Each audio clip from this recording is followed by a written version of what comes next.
नमस्कार, आप देख रहे हैं टोटल टीवी। मैं हूं सौरभ जौहरी। हमारी खास पेशकश में आपका स्वागत है। जम्मू कश्मीर के पहलगाम में आतंकियों ने जो खूनी खेल खेला, उससे पूरे देश में आतंकवाद के खिलाफ रोष देखने को मिल रहा है।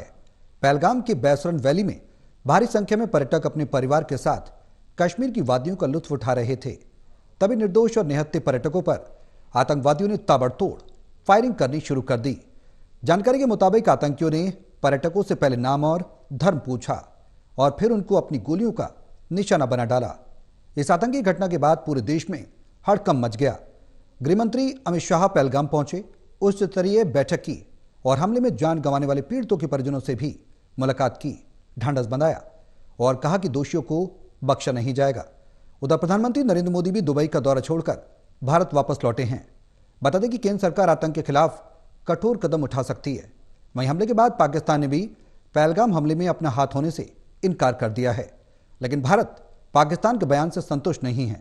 उधर इस आतंकी हमले में हरियाणा के करनाल निवासी लेफ्टिनेंट विनय नरवाल भी शहीद हो गए।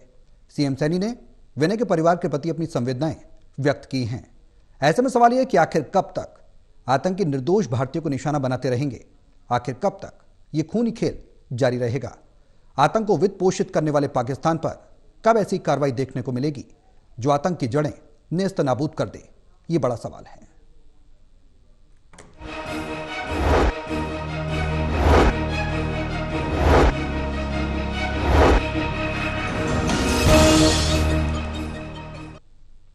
तो आतंकी हमले के बाद पूरे देश में आक्रोश है। अब सरकार लगातार हाई लेवल्स मीटिंग कर रही है। मीटिंग के बाद बड़ी क्या कुछ कार्रवाई देखने को मिलेगी, ये सभी देशवासी उम्मीद लगाए बैठे हैं, क्योंकि पहले भी जब इस तरीके का हमला हुआ था तो भारत की तरफ से बड़ी कार्रवाई की गई थी। 26/11 हमले में भी पाकिस्तान के हाथ संलिप्त रहे, इस बात से भी इनकार नहीं किया जा सकता। गृहमंत्री अमित शाह पहलगाम से दिल्ली लौट आए हैं और अब से कुछ समय बाद सीसीएस की बैठक होगी और उस बैठक में कई बड़े निर्णय लिए जा सकते हैं। प्रधानमंत्री नरेंद्र मोदी, अजीत डोभाल और तमाम गृह सचिव समेत आईबी के तमाम बड़े अधिकारी भी मौजूद रहेंगे। अब विदेश मंत्री भी उस बैठक में रहेंगे। क्या कुछ खास निकल कर आएगा और देश बदला लेगा तो पाकिस्तान को किस तरह से जवाब देगा और करारा जवाब देगा, इस बात का सब इंतजार कर रहे हैं। ये तमाम सवाल हैं कि कार्रवाई क्या कुछ देखने को मिलेगी, इनके जवाब हम तलाशेंगे। हमारे सहयोगी हमारे साथ मौजूद हैं हिसार से टोटल टीवी के एडिटर डॉक्टर महेश कुमार, पानीपत से हमारे साथ फिलहाल नहीं है, लेकिन वीरेंद्र सोनी जी वरिष्ठ पत्रकार हैं, हमारे साथ चर्चा में जुड़े हुए हैं।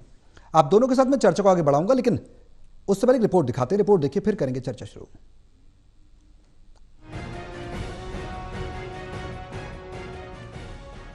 जम्मू कश्मीर के पहलगाम में बीते दिन हुए आतंकी हमले में सबसे दुखद घटना करनाल के रहने वाले विनय नरवाल के साथ हुई, जो कि भारतीय नौसेना में लेफ्टिनेंट के पद पर तैनात थे।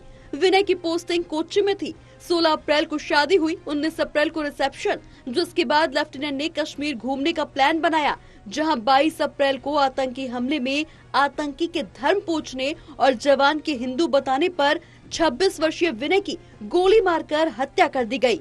घटना इतना भावुक करने वाली थी कि मौके पर उनकी पत्नी हिमांशी उनकी डेड बॉडी के पास गुमसुम बैठ गई। दिल्ली के कार्गो एयरपोर्ट पर करनाल के लेफ्टिनेंट विनय नरवाल के पार्थिव शरीर को लाया गया, जहां पार्थिव शरीर को देख पत्नी हिमांशी भावुक होकर शव से लिपट गई। वहीं हिमांशी ने रोते हुए पति विनय नरवाल की आतंकी द्वारा हत्या पर कड़े शब्दों में निंदा की। मौके पर दिल्ली की मुख्यमंत्री रेखा गुप्ता भी मौजूद रही। विनय नरवाल के पार्थिव शरीर को उनके पैतृक गाँव में लाया जा रहा है। पहलगाम आतंकी हमले में 28 लोगों की हत्या के बाद प्रधानमंत्री नरेंद्र मोदी दुबई का दौरा छोड़कर वापस देश लौट आए हैं। गृह मंत्री पहलगाम में पीड़ितों से मुलाकात करने पहुंचे, हालात का जायजा लिया। दिल्ली पहुंचने पर पीएम को हादसे की जानकारी भी दी। विनय नरवाल के आतंकी हमले और पीछे की कहानी सुन पूरे हरियाणा में शोक का माहौल बना हुआ है। मुख्यमंत्री नायब सिंह सैनी ने परिजनों से वीडियो कॉल पर बातचीत कर उन्हें इस दुख की घड़ी में अपनी संवेदना दी। साथ ही सीएम सैनी ने विनय नरवाल की हत्या का बदला लेने की बात कही। बातचीत में विनय के दादा ने सीएम नायब सिंह सैनी को कहा कि दोषियों को सख्त से सख्त सजा दिलाई जाए। उन्होंने मुख्यमंत्री से कहा कि आप उग्रवाद को खत्म कराओ। उन्होंने कहा कि आज मेरा पोता है, कल कोई और होगा। इस मौके पर विधानसभा स्पीकर हरविंदर कल्याण भी परिवार के पास मौजूद रहे। आप लोगों से ये रिक्वेस्ट है, उनको सख्त से सख्त सजा दी जाए।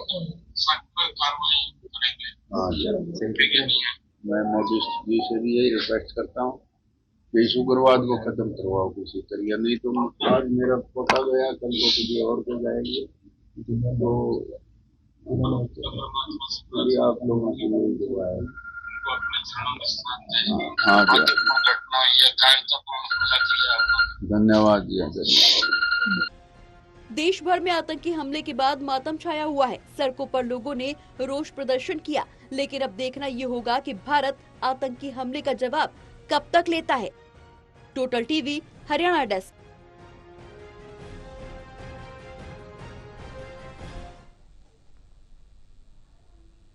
तो आतंकियों ने नाम पूछा, धर्म पूछा और उसके बाद गोली मार दी। अलग तरीके की परिभाषा आतंकी गढ़ रहे हैं। क्या संकेत माने जाएं? प्रधानमंत्री को क्या चुनौती दे रहे हैं आतंकी? बड़ा सवाल बना हुआ है, क्योंकि भारत हमेशा से कहता रहा है कि आतंक के खिलाफ जीरो टॉलरेंस पॉलिसी भारत की रही है। और इस बार भी हमले के बाद गृहमंत्री अमित शाह ने भी कड़ा रुख इख्तियार किया है और कहा है कि कहा कि आतंकियों के खिलाफ लगातार एक्शन जारी रहेगा। भारत डरने वाला नहीं है, आतंक के आगे झुकने वाला नहीं है। महेश, जिस तरीके का आतंकी हमला हुआ, वाकई में कायराना हमला इसे कहा जाएगा, लेकिन अपनों को जिन्होंने खोया, ये दुख बेहद बड़ा दुख है। हरियाणा की एक वीर सपूत ने भी अपनी जान गंवाई है। हनीमून के लिए वो वहां गए हुए थे, लेकिन उसके बाद जो घटनाक्रम हुआ वो पूरी दुनिया के सामने है। आज पूरे देश में आक्रोश है, कार्रवाई की मांग कर रहा है। लेकिन ये जो नई परिभाषा गढ़ी जा रही है आतंकियों के द्वारा, धर्म पूछकर कहा जाता है कि आतंक का धर्म नहीं होता, लेकिन ये घटनाक्रम क्या बताता है? देखिए, हमारी संस्कृति यकीन करती है वसुदैव कुटुंबकम, यानी पूरी दुनिया को हम अपना परिवार मानते हैं। लेकिन यहाँ जिस तरीके की कायराना हरकत आतंकवादियों की तरफ से की गई है, धर्म पूछकर गोली मार देना, अगर इसी तरह की कार्रवाई अगर भारतीय सेना की तरफ से की जाए, भारतीय आर्म्ड फोर्सेस की तरफ से अगर धर्म पूछकर इस तरह की कार्रवाई की जाए, तो फिर ये बेहद मुश्किल उन लोगों के लिए हो जाएगा। मैं उम्मीद भारतीय सेना और तमाम आर्म्ड फोर्सेस से ये करूँगा कि जो जवाबी कार्रवाई की जाए वो कम से कम धर्म के आधार पर ना की जाए। आतंकवादी का कोई धर्म नहीं होता। अगर आतंकवादी धर्म में यकीन करे तो किसी की जान नहीं ले सकता। तो ये मानकर चलिए कि यहाँ जो संदेश आतंकवादियों की तरफ से देने की कोशिश की गई, कम से कम उस रास्ते पर भारतीय आर्म्ड फोर्सेस नहीं चलें। ये मैं जरूर यहाँ पर अपनी सेना से, अपने आर्म्ड फोर्सेस के लोगों से, अपनी सरकार से उम्मीद जरूर करूंगा। यहाँ पर एक जिंदगी महत्वपूर्ण है। भले ही शादी के बाद अगर किसी एक नेवी के जवान की जो जिंदगी है वो यहाँ पर खत्म हो जाती है, और हर एक जिंदगी महत्वपूर्ण है, ना सिर्फ भारतीय की। हम दुनिया में वसुदैव कुटुंबकम की जो बात करते हैं तो हर एक जिंदगी हमारे लिए महत्वपूर्ण है। लेकिन यहाँ जिस तरीके की हरकत को अंजाम दिया गया है, यकीनन ये बात कही जा सकती है एक बड़ी सख्त कार्रवाई की यहाँ पर जरूरत पड़ने वाली है। जरूर हमारे देश के प्रधानमंत्री नरेंद्र मोदी दुबई का दौरा छोड़कर तुरंत वापस पहुंचे और देश के गृह मंत्री अमित शाह ने भी मौके का जायजा लिया है। लेकिन यहाँ उम्मीद देश इस बात की कर रहा है कि जो जवाबी कार्रवाई की जाए वो इस तरीके की हो कि नेस्तनाबूद आतंकवाद की जो रीढ़ की हड्डी है उसे तोड़ने की जरूरत आज आन पड़ी है। सबसे बड़ा खतरा इस वक्त जो है जम्मू कश्मीर के आबो हवा पर भी पड़ेगा, हालात पर पड़ेगा। एक अरसा यहाँ पर निकल चुका है जब उम्मीद की जा रही थी कि अब धारा 370 हटने के बाद कश्मीर के जो हालात हैं वो बदलते हुए नजर आएंगे। विकास की जो रफ्तार है वो कश्मीर में देखने को मिलेगी और उस रास्ते कश्मीर का जो पूरा इलाका है वो आगे बढ़ता नजर आ रहा था और लग रहा था कि देश की मुख्य धारा के साथ अब ये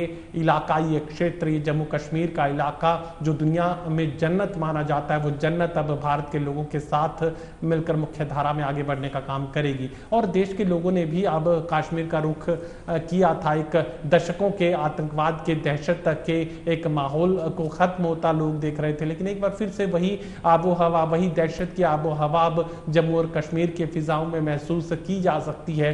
इकॉनमी वहां से बदलने की बात की जा रही थी कि एक बार फिर से टूरिज्म जो है वो बढ़ता हुआ नजर आएगा और कश्मीर के इलाके में लोग दुनिया की इस जन्नत को न सिर्फ भारत से बल्कि दुनिया के कोने कोने से यहाँ लोग देखने पहुंचेंगे और आर्थिक विकास इस पूरे क्षेत्र का होगा। लेकिन तमाम वो कोशिशें नेस्तनाबूद इस वक्त कर दी गई है इस आतंकी हमले के बाद। न सिर्फ भारतीय बल्कि पूरी दुनिया के लोग सहम जाएंगे और जो टूरिज्म बढ़ता हुआ हम देख पा रहे थे है। जो शांति की हवा वहां पर बहती हुई हमें नजर आ रही थी, वो कहीं ना कहीं अब एक बड़ी चोट उस तमाम कोशिश पर, उस अभियान पर पड़ती हुई नजर आ रही है। तो एक जवाबी जो कार्रवाई है वो यहाँ पर भारत की तरफ से की जानी है। कितने दिनों में करेंगे, कितने घंटों में करेंगे, ये सवाल तो शायद जायज नहीं होगा, क्योंकि माकूल वक्त पर ही इस सवाल का जो माकूल जवाब है वो दिया जाना है। लेकिन जरूर ये बात कही जा सकती है कि आतंकियों ने जो घटना ये अंजाम दी है, और खासकर धर्म पूछकर गोली मार देना, इससे खतरनाक और इससे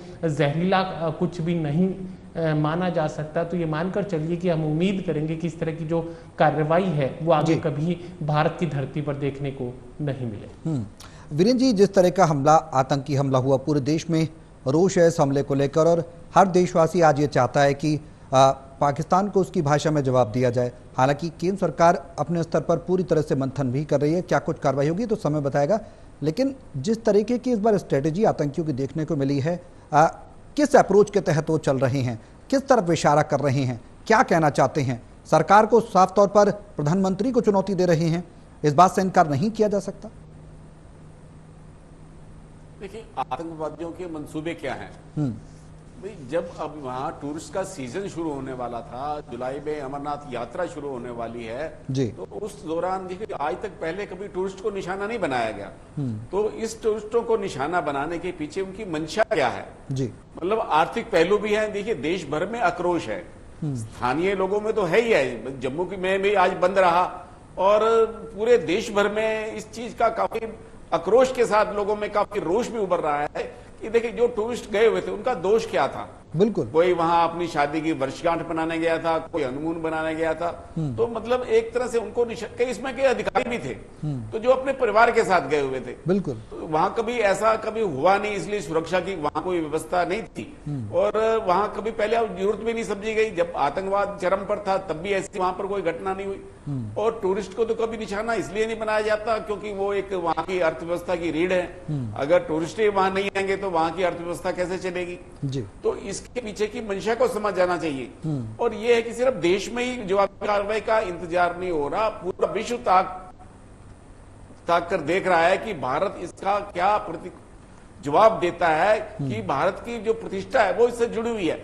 आतंकवाद के खिलाफ भारत जो है शुरू से लड़ाई लड़ता रहा है, और इस जो घटना हुई है इससे देश भर में जो आक्रोश का एक वातावरण बना है। जो लोग ये समझते थे कि जम्मू कश्मीर के हालात अब सामान्य हो गए हैं, इस स्थिति के बाद अब कौन टूरिस्ट वहां जाना चाहेगा? अब देखिए, वहां रविवार को जो है रामबन के अंदर जो है भूस्खलन के कारण रास्ते बंद थे, राष्ट्रीय राजमार्ग, और हालांकि एक तरफा आज खुला है, लेकिन वहां पर लोग फंसे हुए हैं, तो उनको निकालने की व्यवस्था भी की जा रही है। अब तो कोई जम्मू कश्मीर की ओर जो है घाटी की ओर कोई टूरिस्ट देखना चाहेगा, ऐसे हालात तो दिखाई देते नहीं है जी। तो स्थिति सामान्य होने में भी समय लगेगा, और वहां के लोगों की भी जो अर्थव्यवस्था थी, जो टूरिस्टों के सहारे चलती थी, उस पर भी अब प्रश्न चिन्ह लगेगा जी। तो ये है कि आतंकवादियों को स्थानीय मदद तो है ही है, इसमें कोई इनकार नहीं किया जा सकता। बिल्कुल, ये आतंकवादी कौन है, क्या ये विदेशी हैं, क्या पड़ोसी देश के हैं, और उनको किन किन लोगों की स्थानीय मदद है।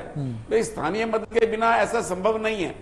अब देखिए, उपराज्यपाल मनोज जी ने भी कहा है कि जो भी लोग जो है उनको स्थानीय मदद कर रहे हैं उनके खिलाफ भी कार्रवाई होगी। लेकिन ये बात है कि देश की एकता और अखंडता को जो क्षति पहुंचाने वाले लोग हैं वो कौन है, उनकी भी पहचान करनी पड़ेगी जी। इस घटना के अंदर जो है भारत की साख पर भी एक प्रश्न चिन्ह आया है, और देश भर में तो आक्रोश का वातावरण भी है जी। और जो स्थानीय मदद है, जो स्थानीय लोग जो उनकी आतंकवादियों की मदद कर रहे हैं, जो उनको पनाह देते हैं, उनके खिलाफ भी कड़ी से कड़ी कार्रवाई होनी चाहिए। वो लोग भी उतने ही दोषी हैं। तो ये देखिए, धर्म पूछकर इस तरह का कायराना जो हमला किया गया है, जो लोगों को मौत के घाट उठाया गया है, देश भर में इसकी स्वाभाविक प्रतिक्रिया होना है। तो कोई इसका मतलब देश भर में लोगों में इस बात को लेकर आक्रोश है, और केंद्र सरकार की जवाबी कार्रवाई क्या होगी? जो लोग चले गए वो तो वापिस आने से रहे, लेकिन लोगों को मन को संतोष तभी मिलेगा जो लोग दोषी हैं उनके खिलाफ कार्रवाई हो, उनको सबक मिले, और आगे से कोई ऐसी दुस्साहसपूर्ण कार्रवाई कर ना पाए कोई। मतलब ये देखिए, उनका दुस्साहस देखिए कि उन्होंने ऐसी कार्रवाई करने की हिम्मत कैसे जुटाई कि भारत के अंदर जो है कश्मीर के अंदर स्थिति इतनी सामान्य होने जा रही थी, लोग जा रहे थे, तो अभी जो वहां पर वंदे भारत ट्रेन भी शुरू कर रही थी सरकार, भी शुरू होनी है। तो ऐसे के अंदर जो है देखिए, अर्थव्यवस्था पर तो प्रहार आएगा ही आएगा, और एक अविश्वास का वातावरण ही बनेगा जी। भाई लोगों में विश्वास की भावनापन पे और परस्पर जो एक मैत्रीपूर्ण भाव बने हुए थे उस पर भी अब प्रश्न चिन्ह लग गया है। महेश, इस पूरे घटनाक्रम में कहीं ना कहीं पाकिस्तान पर आरोप लग रहे हैं। टीआरएफ ने जिम्मेदारी ली है, द रेजिस्टेंस फ्रंट ने यह जिम्मेदारी ली है कि हमने हमला कराया है, लेकिन पाकिस्तान इस पूरे हमले से, प्रायोजित हमले से इनकार कर रहा है। पाकिस्तान के जो विदेश मंत्री हैं वो ये कह रहे हैं कि भारत इस हमले को करा रहा है और भारत के अंदर ही ये जो अल्पसंख्यकों का वो राग अलाप रहा है कि वो एक तरीके से विस्फोटक स्थिति है और उसी का खामियाजा ये हमला है। पाकिस्तान के इस पूरे स्टैंड को किस तरह से देखा जाए, क्योंकि 26/11 का जब हमला हुआ तो भी पाकिस्तान का उसमें हाथ था, पठानकोट का जब हमला हुआ पूरा देश नहीं भूला है, उसमें भी पाकिस्तान का हाथ था। अब ये हमला टीआरएफ, दुनिया जानती है कि लश्कर तैयबा का एक को-रिलेटेड एक संगठन है जो कि कश्मीर बेस्ड है, और इस पूरे हमले में 2 स्थानीय आतंकी भी पाए गए हैं जो कि स्थानीय जम्मू कश्मीर के ही रहने वाले हैं और 2 पश्तून भाषा में भी बात कर रहे थे, तो 2 पाकिस्तानी भी हैं। इस बात से भी इनकार नहीं किया जा सकता। क्या बड़े स्तर पर, अंतर्राष्ट्रीय स्तर पर कार्रवाई होगी इस पूरे घटनाक्रम के बाद? भारत चुप नहीं बैठने वाला, इस बात से इनकार नहीं किया जा सकता।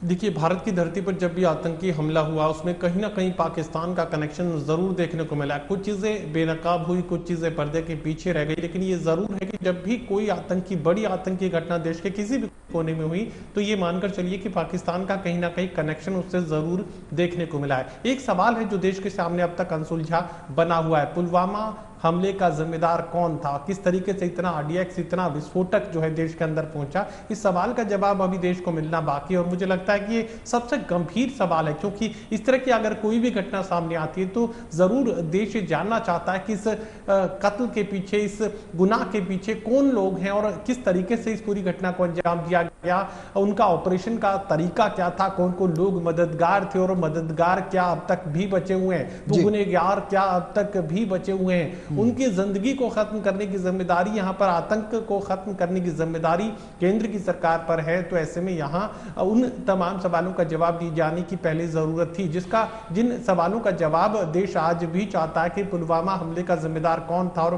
कैसे देश में इतनी बड़ी संख्या में आरडीएक्स जो है पुलवामा तक पहुंचाया गया, जिस विस्फोट को अंजाम दिया गया था। लेकिन उससे महत्वपूर्ण सवाल जो इस वक्त आप उठा रहे हैं वो दरअसल उसी सवाल पर मैं जवाब यहाँ पर देना चाहूंगा। इस बात से कोई इनकार नहीं कर सकता, अतीत इस बात का गवाह है कि पाकिस्तान का कनेक्शन जरूर हर एक बड़ी आतंकी घटना के पीछे देखने को मिला है और इस बार भी जैसे जैसे इन्वेस्टिगेशन आगे बढ़ेगी ये साबित हो जाएगा कि पाकिस्तान ही उसके पीछे है। लेकिन जिस तरीके से इतिहास के अगर पन्नों को पीछे पलट कर देखने की कोशिश करें तो किसी भी बड़ी घटना की, आतंकी घटना की कोई जिम्मेदारी पाकिस्तान की तरफ से ना पहले कभी ली गई और ना ही इस घटना की कोई जिम्मेदारी पाकिस्तान की तरफ से ली जाएगी। लेकिन ये जरूर आप मानकर चलिए कि पाकिस्तान अगर इसी तरीके से आतंकवाद को भारत की सरजमीन पर पोषित करता रहा तो फिर जो है एक बड़ी कार्रवाई ना सिर्फ आतंकवादियों के खिलाफ बल्कि पाकिस्तान के खिलाफ भी भारत की सरकार को करनी पड़ सकती है और उसकी पूरी तैयारी यहां पर की जा सकती है। और मुझे लगता है कि एक बेहतरीन अवसर भी इस वक्त कहते हैं कि जो मोदी जिस तरह के शब्दों का इस्तेमाल करते हैं, आपदा में अवसर, देश के सामने जरूर ये आपदा है लेकिन इसमें एक अवसर भी है।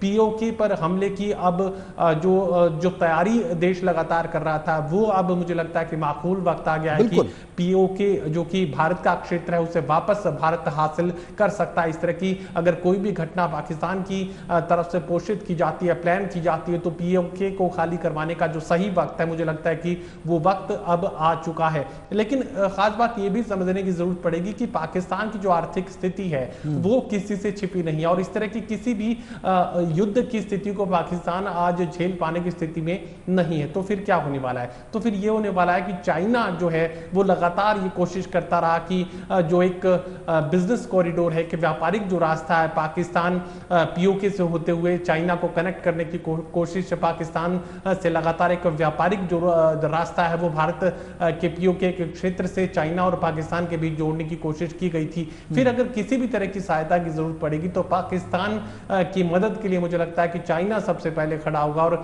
चाइना किस तरीके से पीछे की जो घटनाएं हम अगर बिल्कुल उस बात से भी इनकार नहीं किया जा सकता। चाइना जो है पाकिस्तान को सपोर्ट करता हुआ नजर आया था और इस बार भी मुझे लगता है कि अगर पाकिस्तान के खिलाफ किसी भी तरह की कार्रवाई को भारत की सरकार अंजाम देती है तो फिर चाइना सपोर्ट पाकिस्तान को करेगा।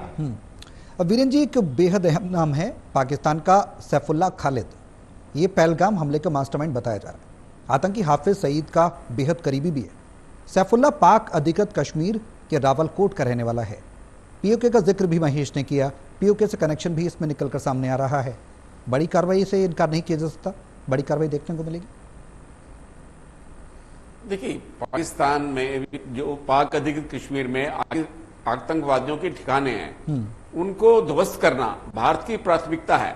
अब सर्जिकल स्ट्राइक किस रूप में होता है, उनके ठिकानों को किस तरह नष्ट किया जाता है, जो ट्रेनिंग सेंटर बने हुए हैं आतंकवादियों को जी, उनको नष्ट करने की आवश्यकता है। सरकार किस रूप में कार्रवाई करती है, ये अभी युद्ध हो जाएगा ऐसा तो है नहीं, लेकिन सर्जिकल स्ट्राइक होगा। सर्जिकल स्ट्राइक किस रूप में हो सकता है, उनके ठिकानों को कैसे नष्ट किया जा सकता है, सरकार कब कार्रवाई करती है, ये सब बातें हैं। ये सामरिक नीति का विषय है और एक रणनीति के तहत कार्रवाई होगी। अभी देखिए, जो कैबिनेट की जो सुरक्षा संबंधी कमेटी है, उसकी बैठक पहले भी हुई है, आज भी हुई है। तो अब किस रूप में वो कार्रवाई को अंतिम रूप देती है, असली मकसद तो आतंकवादियों के ठिकानों को नष्ट करने का है और उनको नष्ट करने के लिए मतलब सरकार के लिए क्या रणनीति रहती है। और अभी तक देखिए, अंतर्राष्ट्रीय मंच पर सभी ने इस घटना की निंदा की है और देखिए, आतंकवाद के खिलाफ सभी देश एकजुट हैं। अगर आज ये भारत में घटना हुई है, कल को अमेरिका में भी हो सकती है, तो किसी भी देश में कोई भी देश इस घटना को जो है सहन नहीं कर सकता, स्वीकार्य नहीं है इस तरह की घटनाएं। तो आतंकवाद के सामूहिक रूप से मुकाबला करने की आवश्यकता है। कि ठीक है कि पाकिस्तान उनको मदद कर रहा है, उनको हथियार भी उपलब्ध करता है। अब ये देखने वाली बात है, इनके पास जो आतंकवादी थे, उनके पास जो हथियार थे वो किस देश के बने हुए थे, उनको किसने उपलब्ध कराए, उनको स्थानीय मदद कहां से मिली, ये सब जांच का विषय है। एनआईए अपने स्तर पर जांच कर रही है और इसका प्रयास से खुलकर आएगा। लेकिन वास्तविक कार्य जो है, इसके लिए मूल जो उद्देश्य है, वो आतंकवादियों के जो ठिकाने हैं, जो प्रशिक्षण केंद्र हैं, उनको नेस्तनाबूद करने की आवश्यकता है। तो सरकार अपने स्तर पर इसका प्रयास कर रही है और देखिए, पूरे देश जो है एकजुट है। इस घटना की देश भर में निंदा हो रही है और जिस तरह इन्होंने कायराना हमला किया है, इसके क्या परिणाम होंगे, देश भी पूरा देश जानता है। सद्भाव का वातावरण बना रहना चाहिए और जो वास्तविक अपराधी हैं, उनको कड़ा से कड़ा दंड मिलना चाहिए। अब बिल्कुल महेश, बेहद अहम सवाल, वो सवाल ये कि एक दिन में ये हमला नहीं किया गया, रेकी की गई, टारगेटेड प्लान तरीके से हमला किया गया, लेकिन सबसे बड़ा सिक्योरिटी लैप्स कहा जा सकता है, इंटेलिजेंस फेलियर कहा जा सकता है। क्या इसे कह सकते हैं कि जब हमला हुआ तो वहां पर कोई भी सुरक्षा कर्मी, सुरक्षा बल मौजूद नहीं था, आतंकी आराम से आए, रेकी की, हथियारों के साथ आए, वहां तक पहुंच भी गए और घटनाक्रम को अंजाम दे दिया? देखिए, कुछ सेंसिटिव एरियाज होते हैं जहां पर हमेशा जो आर्म्ड फोर्सेस की नज़रें हैं वो बनी रहती हैं, लेकिन कुछ ऐसे इलाके होते हैं जहां पर ये माना जाता है कि वहां किसी भी तरह के हमले की गुंजाइश नहीं है और अतीत से ही वर्तमान के संदर्भ को निकालने की कोशिश की जाती है कि यहाँ पर किसी भी तरह का खतरा शायद नहीं होगा। वैसे तो किसी भी चप्पे चप्पे पर, हर एक बिल्डिंग पर, हर सड़क पर, हर कोने में खतरा महसूस किया जा सकता है। अगर किसी भी तरह की परेशानी की कोई स्थिति है तो खतरा तो कहीं भी किसी भी क्षण हो सकता है। लेकिन कुछ ऐसे इलाके होते हैं जो सेंसिटिव इलाके होते हैं, वहां पर आर्म्ड फोर्सेस की नजरें लगातार बनी रहती है, उनका डिप्लॉयमेंट लगातार बना रहता है। लेकिन जैसा कि वीरेंद्र जी जो जानकारी दे रहे थे कि इस तरह की हमले पहले जो सैलानी है, जो टूरिज्म है, वो पूरे जम्मू और कश्मीर के रीढ़ की हड्डी इकोनॉमी की माना जाता है, चाहे वो बाजारों को चलाने की बात हो, टैक्सी सर्विसेज चलाने की बात हो, होटल चलाने की बात हो, किसी भी तरह की अगर इकोनॉमी में ग्रोथ की बात होगी तो सैलानियों की संख्या की बात होगी। तो इस तरह के हमले पहले नहीं अंजाम दिए गए, तो ये माना जा रहा था कि इस तरह के हमले की कोई संभावना नहीं है। और फिलहाल मुझे लगता है कि कहीं कोई थोड़ी रिलैक्सेशन की जो स्थिति है वो भी यहाँ पर देखने को मिल रही थी। धारा 370 हटाने के बाद और जिस तरीके का डिप्लॉयमेंट रखा गया था, और अमित शाह लगातार कहा करते थे कि कोई एक पत्ता भी नहीं हिला, खून का एक जर्रा भी जो है वो जमीन पर नहीं गिरा। तो इस तरह के बयान जब आ रहे थे तो ये मानकर चल रहे थे कि अब शायद इस तरह के हमले की कोई गुंजाइश नहीं बची और पूरा का पूरा कश्मीर की जो फिजा है वो अब बदल चुकी है और आतंकवाद से मुक्त हो चुकी है। इस तरह की जो धारणा है वो देश के लोगों में बनने लगी थी और यही मुझे लगता है कि सिक्योरिटी लैब्स है, इंटेलिजेंस का लैब्स है, इस बात से इनकार नहीं किया जा सकता। बिल्कुल, चलिए बहुत शुक्रिया आप सभी का मेरे साथ इस चर्चा में शामिल होने के लिए। लगातार इस आतंकी हमले के खिलाफ पूरे देश में आक्रोश है। सीसीएस की मीटिंग भी लगातार केंद्र सरकार अब से कुछ देर में करने वाली है और अहम चर्चा होगी, उसमें कई कठोर कदम सरकार उठा सकती है, क्योंकि आतंक पर चोट करनी है, करारा प्रहार करना है और उसकी जड़ों को निस्तनाबूद करना है, जिससे कि आने वाले समय में इस तरीके की हमले भारत में देखने को ना मिले। आतंक एक बड़ी चुनौती आज न सिर्फ भारत के लिए, पूरे विश्व के लिए बना हुआ है। पूरे विश्व को एक साथ आना होगा आतंक के खिलाफ, तभी आतंक को निस्तनाबूद किया जा सकेगा। मेरे साथ इस खास पेशकश में अगले बस इतना ही। नमस्कार।